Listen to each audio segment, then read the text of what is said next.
So, and that would be a way of getting the referrals. I don't want to get you with my cough. So, what they said was, it's any agreement. So, for example, supposing, Mark, you owned an office building. Okay? You own an office building. And the hospital is looking for a place, or you own a warehouse, even better. You own a warehouse. And the hospital is looking for a place to store medical records. So they come to you and they want to do a lease. Okay? That lease for those medical records, or if you want to make it even better, just because that's medical, they want to store their janitorial equipment, anything. That lease has to meet a Stark exception if you are going to refer patients to that hospital. So the fact that you're only going to treat non-Medicare patients isn't going to matter because it has to do with the doctor's referral. Remember, not for the lithotripsy, but the doctor's referral for other things that you have nothing to do with. They have a financial relationship, and the doctor can't. So there's a financial relationship between the doctor, indirect between the doctors and the hospital through the lithotripsy contract. There has to be a contract, even if the patients aren't Medicare, because it affects all the other Medicare referrals. That's the one they're looking for, not the Medicare referrals on litho, because litho is not a designated health service. He's not only just doing those services there. That's the key, right? The key is that he has that the doctor is sending patients for other things to the hospital, not lithotripsy. Right. So if there's any kind of financial relationship, you have to have an exception for that relationship. So if you, again, if you had the warehouse, your housing, they were gonna store in your warehouse, your contract, your lease would have to meet an exception under Stark in order for you to send your patients to do surgery. I don't make them up, I just report. Anything else? Yeah? You've referenced that doing business with hospitals. This applies to anybody that is treating like ASCs that are Medicare approved ASCs as well, correct? No. Wait a minute. Stark does not apply because Stark only applies in the way you get caught into Stark is with inpatient, outpatient hospital services. Because all those other things that the docs are sending the patients for are inpatient, outpatient hospital services. Surgery, labs, the emergency room, right? Most of Stark are enumerated services. There are 11 of them, okay? So I don't remember them all. Things like home health, excuse me, DME, enteral and parenteral feeding, radiology, radiation therapy, those kind of things, okay? There is almost nothing done in ASC that is a Stark issue. The one thing is something like implantable devices, so people who get intraocular lenses. That's one. There is, and as long as whatever, there is some radiology sometimes in ASC, it fits in for all kinds of ways. There's some labs sometimes done in ASC. As long as they're packaged into the ASC rate, they're not deemed to be designated health service. So Stark doesn't really apply. For your purposes, Stark is not going to apply because you use a urologist. You know, it's not going to apply to an ASC. So you don't have a Stark issue in ASC. You could have a kickback issue. How could you have a kickback issue in ASC? The doctors are, if the doctors are doing Medicare services in that ASC, say even they're not even doing Medicare litho, but they're doing, you know, Medicare, I don't know whatever they're doing in that ASC. If they were to give a favorable contract to United in order to get the doctors to bring the surgical cases, that could be deemed a kickback. When I'm dealing with surgery centers, that's primarily the reason why they want to bring lithotripsy in is to capture all the other urological procedures. So that's a big concern. All right, but that's, here's the difference. If the doctors aren't involved, you're not promising it. And is that a hope or an expectation is not a violation. So if the hospitals have a hope that by bringing litho, the doctors will bring their other cases, or if the hospital has an expectation that a doctor who will come with the litho case will bring other things, that's fine. Not a promise or hope or an expectation is not a violation. Promises, threats, offers, solicitations. All right? Yep. Yeah. So I understand, is something changing with the way that we're assessing competency with the 5 cases? What we've separated is competency from ownership. Okay. However, competency is decided to be able to provide, to do cases, is completely separate. And whatever people decide is the appropriate amount, I'm certainly not the person to figure that one out. Can a hospital have a contract with us and our competition for the same procedure? They can. Sometimes I have mixed feelings about whether they should allow it or not. I can see it both ways, but hospitals do, and the government doesn't seem to worry about it. So I don't know why. I mean, my worry sometimes is, why do they need two? Why don't they just pick one? But the government doesn't seem to worry about it. What I do worry about is if there are two contracts and there's a big difference in the price, in the compensation, then you have to wonder why they're doing it, and then I think that's an issue. And so you have to worry if that happens, what's going on. Yeah. I heard, I don't know, I'm hearing rumors, this is a while ago, some hospitals are telling me that our competition will give them a price cheaper if they do everything exclusive with them. Like a tying agreement. Yeah. Is that legal? I suppose so, because people do it in volume. I mean, I will tell you that what I hear from people tell me that if you have volume, for example, if you come for 2 cases in a day, or you come for 8 cases in a day, where do you make more money? You can afford to, can't you afford to charge a cheaper rate if you can do more cases in a day? Sure. Because there's a certain amount of cost in coming. But But he's talking about, I think about the case, correct me if I'm wrong, where they'll say, well, for an HPS, you pay us $500, but for a CO2, for all different types of lasers, Oh, I see. you'll pay us more, but you got to give us a contract for everything. everything, you can't use United Shockwave for nothing. So it's like a tying agreement in some That's ways. interesting. We have to look at that. We have other. I'm not good on that, but we have other lawyers who know that much better than I do. We have good antitrust lawyers, so we can talk about that. It's not my area. Don't know. More questions? We need 12 more minutes of questions, right? At least. At least how much? Tell me how much we'll do it. What do we need? Yeah. Go over the rules of deleting emails again. Yeah. If there's nothing going on like now, you can delete to your heart's content, subject to whatever requirements United might have about keeping them. Okay? So if there's no rule on keeping emails, have fun. Go to it. You don't have to keep anything. All right? If the company were to get another subpoena or something like that, then you would have to stop deletions of emails. Yeah, but if you delete an email, it doesn't mean they can't get, it's still there, they get it. Right. That's what people don't understand. Deleting emails doesn't make it go away. First of all, the other side's got it.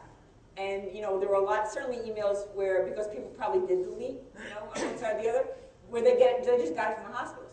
The other thing is that Dr. Norris is right.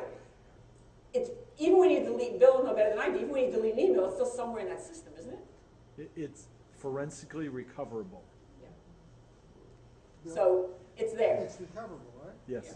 So don't think that just deleting is it. What I do suggest, because it's no fun to have to go through, is just get rid of all those personal emails. I mean, it's just. As I said, I once had a read through, but sift before there were programs that would sift through. I actually sat for months with people reading through emails, and it's not fun. It's really kind of obnoxious. It's amazing what people keep in their email. Yeah, but it's still recoverable, so what's the difference? Well, it was because we didn't need to provide it. We only had to provide things that were in response to the subpoena. I mean, even for you, when we went through, we did not provide all your emails. We went first you have the program eliminates all the personal junk.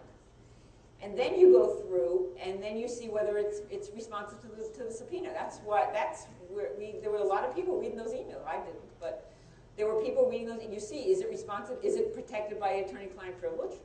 So you didn't have to get everything in my email, just the stuff that pertains. Stuff that was in the, that was a I lot. thank you, my girlfriends thank you. Thank you. You're welcome, anytime. Yeah, so you only have to provide what's responsive. It's the government. It's the government's responsibility to ask for what they want, and if they don't ask for everything, you don't get everything. Yeah. More questions? Come on, guys, you must have a question. Couldn't have answered everything. I've got one. So I know you probably wouldn't. You'd probably stay away from this altogether. But I'm just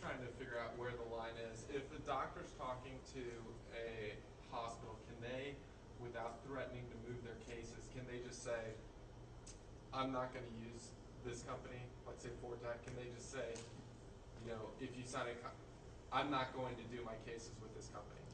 I don't think, what I don't want to happen is I don't want someone from United to go coach the doctors to say that. Okay? Sure. If the doctors go to the hospital and say, on their own, uncoached, and trust me, if you coach them, it will come out. If nothing else, you know, the 4 of the doctors were received subpoenas. At least some of them met with the OIG, maybe all of them met with the OIG, and they gave sworn testimony. And you better believe, under penalty of perjury, that if they were asked, if somebody from United told them to do something, they said yes. So don't think you're going to get away with it because it's not in an email. You know, you're not protected. But certainly, you know, if they're on their own and don't coach them on it, but you know, there's nothing to stop them from saying I don't want to use it. I mean, I think that probably happens in hospitals all the time. They probably go in and say, if you keep this nurse in this operating room, I'm not going to do surgery here because I can't stand her, or she does stupid things, or you know, my guess is that happens all the time, doesn't it, Dr. Norris? It does. Well, Yeah. You know, I don't want this, I don't want that. You know, this isn't right. I want this kind of an implant, and if you don't do this kind of implant, I'm not doing surgery here. I think what Patrick and the text is that they're in the OR with them and they're asking that a United person, whether it be sales rep or a technician, you know, best way to respond. I mean, you What know, do they say? I think his point was, can they say then, I mean. Well, what happens? Give me a scenario. If a doctor, let's say Fortec gets a contract at a hospital, a doctor's unhappy about it, and talks to you about the situation, and you could, I mean, you already answered my question, but I was wondering if you could say, you know, it would be completely reasonable for you to tell them you're not going to use that company, but stop there. I think what they can do is that I guess you can tell me, you know, I sympathize, you know, I'm sorry, you know, I sympathize, you probably should complain to the administration. Right. That's all. Don't use us. You should complain to the administration. And they complain about everything else. They don't like the donuts that are in the doctor's lounge, so why don't they complain about that? well, you can say, Look, I come from a doctor. My father was a doctor. My sister's a doctor. My daughter's a doctor. I know about doctors. And I love them. can't you just say, I can't tell you I don't use Fortec? What? Can't you say, I can't tell you not to use Fortec? No. You say, I'm telling the person, I can't tell you that. Cute. How about, I understand your problem. I can't do anything about it. Why don't you complain to the administration? Right? That's reasonable. You know, tell them where to go complain. The administration can do or not do something, but you know, if they get enough complaints, maybe they'll do something about it. Maybe they won't. Maybe they like their contract and they don't care. Who knows? Depends how good the hospital is. What can I say? And probably it depends on how much they care about the doctor who complains.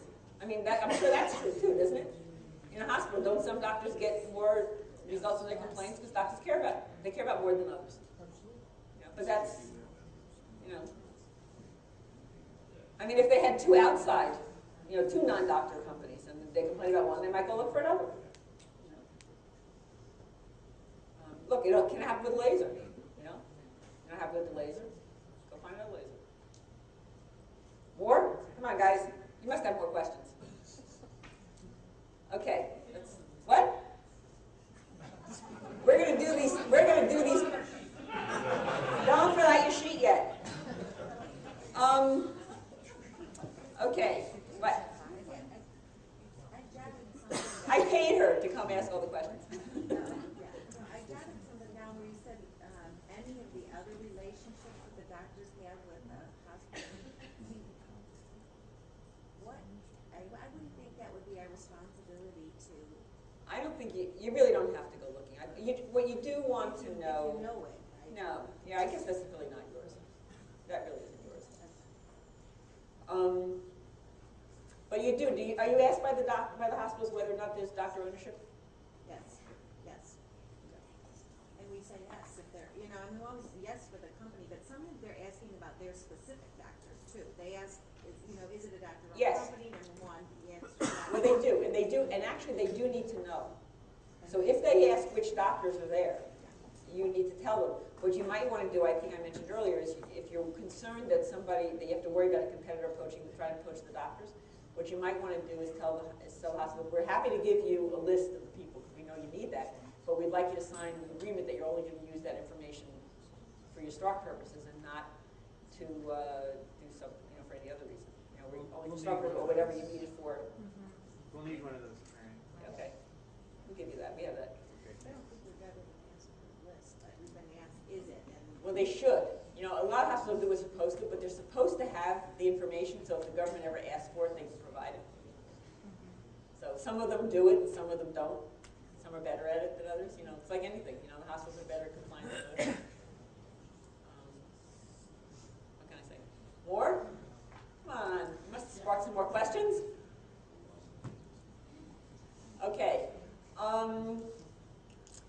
What happens?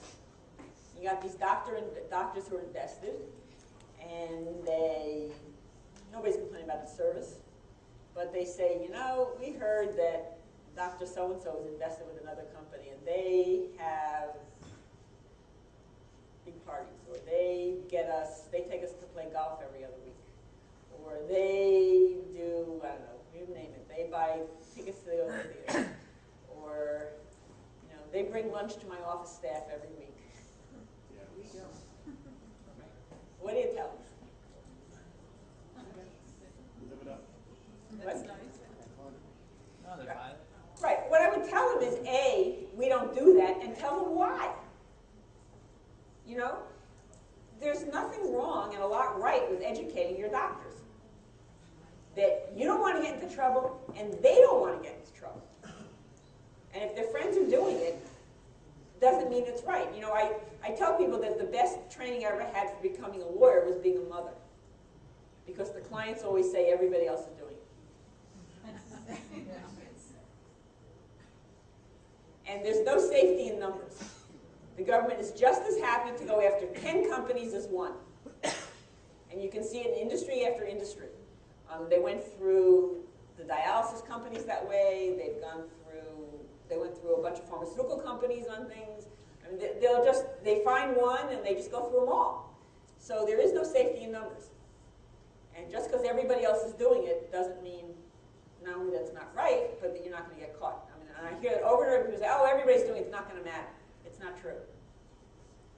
They would just figure out how much more money they could get if they could find it from everybody. So it's not going to help you. Yeah. I'll just bring some, yes, how many more minutes do you have before you can leave? At least. Is it right? Fine. It's fine. I just want to bring up At one of least. the things you Oh, brought how up much with really? the OIG were criticized with, and that was our email or some email saying that the doctors were getting a high return on the value, therefore we have to increase the price of the stock. It's too cheap. Well, that, I had to know that, seriously. What happened, the company was only about a year and a half old when that occurred. Therefore, there was absolutely no history of how that company was going to do, whether it was going to go bankrupt or whether the doctors would have to sell their shares eventually, like they did 4 years later. Right. So you have to have a little experience to know how well the company is going to do. And as soon as we found that the company was doing well, we raised the prices. But here was the problem. The problem was the performers that were given out. Remember those performers I showed you? Yeah. We can go back and find them. You know, they were, I don't know, I can't work. They were 650%, 250%. They were very, very high. Yeah, but you know what? That's meaningless and stupid because the performer was based on a very small amount of money that these doctors could invest. In other words, they were only able to invest a few $1,000s, so they made a few $1,000s more. It could be 200%. The 200% could be $150. That's the irony of this whole business. If a doctor invests $100,000 and only gets 10% back, he's getting $10,000. Right. The guy invests $5,000 and gets 100% back, he's getting $5,000. Right. Doesn't make sense. I understand, and we made those arguments. They weren't buying them. So the answer is, Just don't do it. You know, Don't do what? don't use performance. You don't have the issue Don't do anymore. pro forma. Don't do but- performance. But so you have situations with other competitors that that some of us in the room are aware of, who will only take an investment of $5,000 per doctor, but they guarantee 150% return, which is only $7,500 a year. I will tell you that the companies that I know that we work with all the time don't have investments in that. They have much bigger investments. No, I know, but No, I'm sure that there are other companies that are doing that, and that's a problem. So, you're right, because what happens is that, if you have a company that has a history and you're buying in really low, what you hear a lot is, the company's been in business a long time, so now it's got a history. So now if you're going to buy in, it's a lot of money. It's worth a lot of money, and the doctors don't want to buy in for that much money. And what you find that makes it even worse is that they want to let the doctors buy in at a lower amount, and they want to pay out the old doctors at a big amount. That certainly can't work. Fair market value in, fair market value out. There should be a value. I don't figure out fair market value, but my sense tells me that if you put in $5,000 in a going company and it's getting $25,000 in returns every year, something's a little squirrely. You didn't buy in at the right amount. You don't have to be a financial wizard to figure that one out. So, yeah, are there people doing that? Yeah, there are people doing a lot of things that are worse, many times worse than anything you did or may have been alleged to do. You had the unfortunate of running into Fortec. 5 more minutes. 5 more minutes. Okay, we got 5 more minutes. We need 5 minutes of questions, guys. I'll have to make up some more things. Yep. What did the government do with the money we paid them? The government takes the money, and there's a formula for how it gets divided out. There is a portion of it that goes to the OIG to continue, not to the individuals, to the OIG to continue their whatever they do, their operations, and then the rest of it goes to the general treasury. So it lowered your taxes by, lowered the deficit, didn't lower your tax, lowered the deficit by a microscopic amount of money. Did our competitor benefit in any way? Not only to the With extent. the settlement, if the No, they got none. It was not a Keaton suit. It was not a whistleblower suit. They can't get any money unless it's a whistleblower suit, and it was not. They just went and complained to the government. So they got nothing. Maybe smiles or whatever. That was all. You got more? Must be another question here somewhere else. Okay.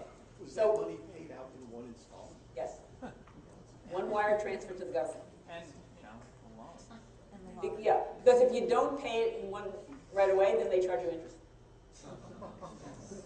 They'll enter into an installment plan, but you got to pay them interest.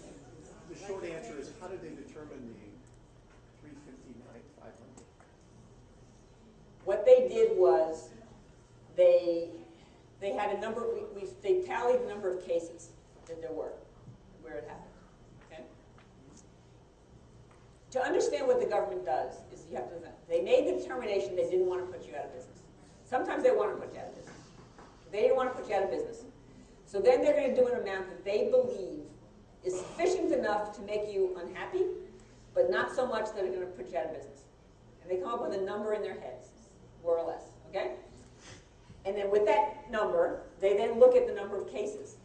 And they have to do 2 adjustments. It's an amount per claim. Remember I showed you it was a per claim amount. And it was a multiple of the amount of money that was collected. And I think what they did probably is they backed into it. They decided how much, I don't know if they have an exact amount, but they had to figure out how much per claim they would charge and how much of a multiple they would charge. They never charge, it's rare that in a case like this where there was no voluntary disclosure that they would charge less than a multiple of 2. I don't remember the multiple they used. And so they'll figure out what those are. They've got a number of cases, and then the math just goes out. And I think they probably look at, there was a negotiation. There was a negotiation to bring it down. And on the multiples and the things, and we end up in an amount. They got more that they wanted, and we got less than what we wanted. But it was closer to their number than our number, much closer. But that's how they do it. and they get there. And then and then when you settle, the settlement was on kickback. It was a kickback settlement. It was only done on, I will tell you that, I know how it was done. I was there for I wasn't at the negotiation, but I was there and helped figure it out. It was a kickback, it was a CMPL settlement on kickback. So it was the multiples I showed. But then when you go to settle, you need to settle on everything, because you certainly don't want to settle on kickback, have them come back next week and charge you on Stark. So even though I will tell you that if you have a kickback violation, you have a Stark violation, we only settle on kickback. But then you bring in everything that you want to settle on that you don't want them to come back for. And you want to settle on every law that you want them to come back for, don't want to come back for. There are some that they can't settle on, but you have to take it on faith that they will not come back. For example, we couldn't settle on false claims because you need the DOJ to do that, but you have to do it on faith that they're not going to come back because they just settled on this. You settle on that, and then the next thing you do is you get as broad a release as you can. And so you do the release, and our aim was to get the release of everybody we wanted to release without naming anybody's name. And so we very carefully looked at the positions that people had, and we negotiated that, and that's how we got to where we were. So it was the negotiation was not only on money, but on the settlement agreement, what was in the settlement agreement, what they said in the settlement agreement about the company. They would not negotiate on the press release. They refused to. They gave it to us an hour before it was released. We were very unhappy with it. And then we negotiated the terms of the settlement agreement and the terms of the CIA. And it took, 4 months, 5 months? How long? It took a long time. It was not quick. Even once we had the money amount, it still took a while to negotiate the two documents. There we are. More questions? Yeah. Is it okay if a hospital that's been really loyal and likes our service calls us up and gives us a heads up that this other company's coming in at a lower rate? Yeah. Right? Yeah, they can. And then you have to figure what you're going to do. Are they going to tell you that they're going to go with the new company? But what if they threaten and say, well, if you can come down to this amount, but they're paying this amount? Well, I think that's okay. No one's threatening patients. They're just saying, look, we like your service. We want to keep your service, but we can't pay more. And you can decide if you want to meet it or not meet it. And that's okay. It's just based on, we've had the problem was the threat to move the patients. If they had just said, look, we have another offer, can you meet it? That's fine. There's nothing wrong with that. It's all that context that you saw in the emails that was the problem, and the verbal ones that we couldn't see. Or anything else?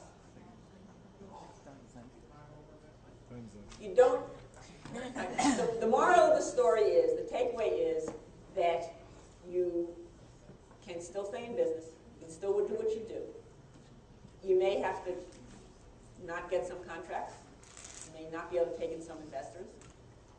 But you can, it takes a lot of lost contracts and a lot of lost investors to get to $7.3 million. And the second time around, if it were to happen, it would not be as pretty as this one, however unpretty this may be. So call Julie early and often. Again, there's no limit to the number of questions. No question is stupid. Okay? Thanks very much, everybody. Now, wait. You got to fill out the form. You got to fill out the form. So, second to last page. The one on the last page you got to fill out too, but you got to read the code of conduct first. And be sure that you send it in. Next to last page, we started, at 10 or so? No, not there, 9:45. We went to 4:10 and take out the amount of time we spent on lunch. And you receive 5 hours of in-person compliance, which consisted of 2 hours of general training and 3 hours of arrangement training. Please print your name so everybody can read it, so we know we got it from you. There are cookies in the back. Cookies and brownies. Cookies and brownies, pardon me. Because, as everybody knows, chocolate is one of the important food groups.